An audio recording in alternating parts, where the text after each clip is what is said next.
My name is Nick Gebelt, and I'm a bankruptcy attorney here in Whittier, California. This is one in a series of videos I've made on Chapter 13 bankruptcy. And you might, if you have a little bit of time, find it useful to go through the previous ones to get a sense of what Chapter 13 is all about. Now, into Chapter 7 bankruptcy, there is a stringent test to determine eligibility for Chapter 7 bankruptcy protection. It's called the means test, and I made a video about that you can take a look at. It's on my YouTube channel.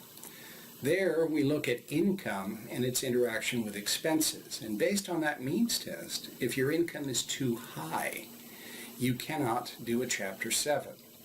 Now notice, there is no debt ceiling in Chapter 7. You could conceivably get rid of millions of dollars worth of debt. In fact, I had a client some years ago that I got rid of $2 million worth of debt for. So there is no debt ceiling in Chapter 7, but there are income ceilings. In Chapter 13, things are a bit reversed. There is no income ceiling. You can make as much money as you're able to make, but there are two debt ceilings. And if you violate either of these debt ceilings, you're ineligible to do a Chapter 13. One debt ceiling is for secured debts.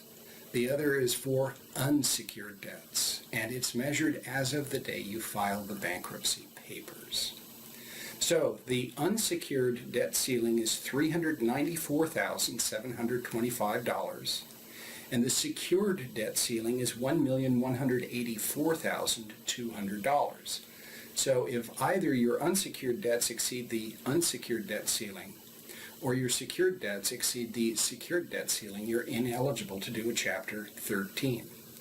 But there is some qualifying language in this particular portion of the Bankruptcy Code. It's Section 109E.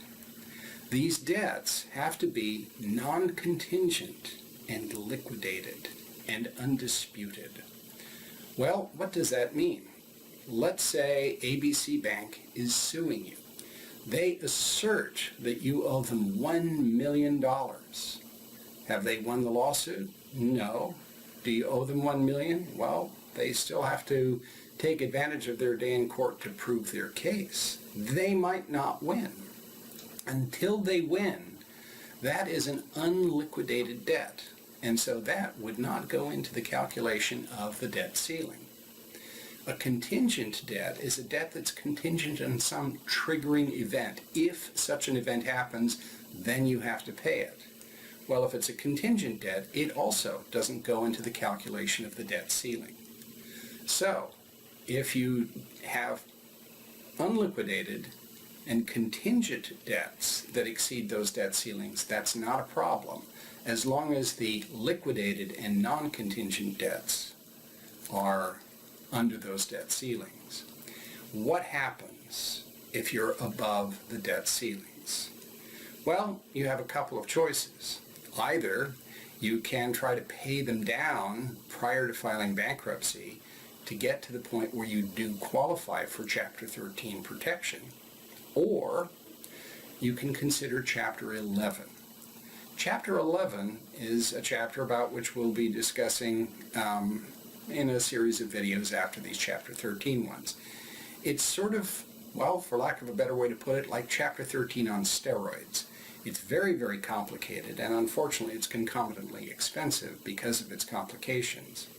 It does have a plan of reorganization where you can pay your debts over time, but it doesn't have those debt ceilings.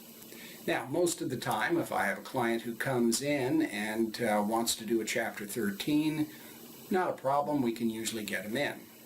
But here in California, where real estate values, especially here in Southern California or up in the Bay Area, where real estate values get to be pretty high, if a person has 2 or 3 real properties and has mortgages against them, when you add them up, it could very easily exceed the secured debt ceiling. And that's a situation in which we need to talk about Chapter 11. In any event, Chapter 13 has the debt ceilings, Chapter 11 does not, and Chapter 7 does not. If you have questions about Chapter 13, give me a call at 562-777-9100. This is Nick Gebelt signing off.